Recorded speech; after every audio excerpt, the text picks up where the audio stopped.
si le jeune signe un contrat professionnel ou une convention de formation avec un autre club affilié à la Ligue du football professionnel, eh bien, ce nouveau club doit payer des indemnités de formation.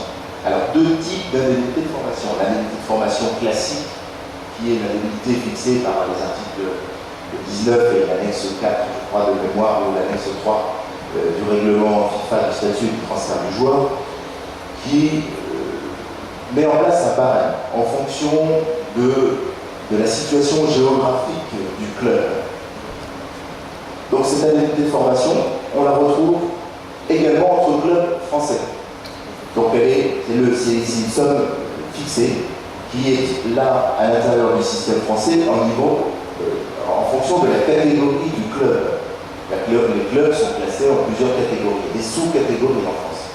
Vous avez la catégorie 1, puis la catégorie 2A, 2B, 2C, et puis 2D, qui est la catégorie où vous avez les indemnités de formation que de 10 000 euros.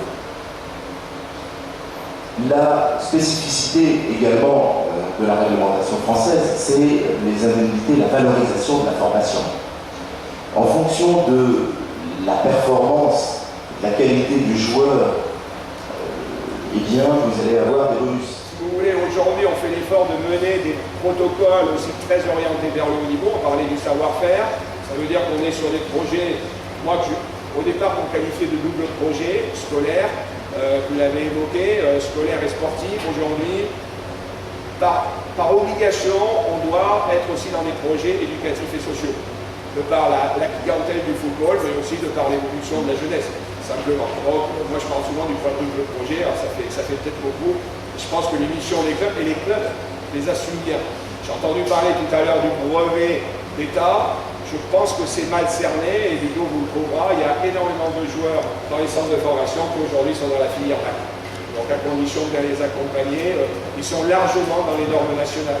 Donc, ça veut dire qu'à condition de les accompagner, c'est des garçons sur lesquels on peut envisager un retour à l'université. Vous avez l'effectif donc des joueurs professionnels, 20-40 ans encore une fois, dans les 5 grands championnats. Il y a deux groupes, évidemment, la première ligue anglaise, les Italiens, les Espagnols, et un deuxième groupe, Ligue 1, Bundesliga, sachant que les Allemands ont 2 clubs de moins dans leur division. Les chiffres sont stables. Là, ça c'est les chiffres donc, de 2009 sur 2008, la Ligue espagnole était se rapprocher de la première ligue anglaise, et les deux blocs existent toujours. Donc, au travers des caractéristiques, à chaque fois, je vous préciserai, vous verrez, on a des similitudes avec certains championnats, sur certaines parties, sur d'autres non. Ce qui fait qu'on ne peut pas dire qu'il y a un modèle.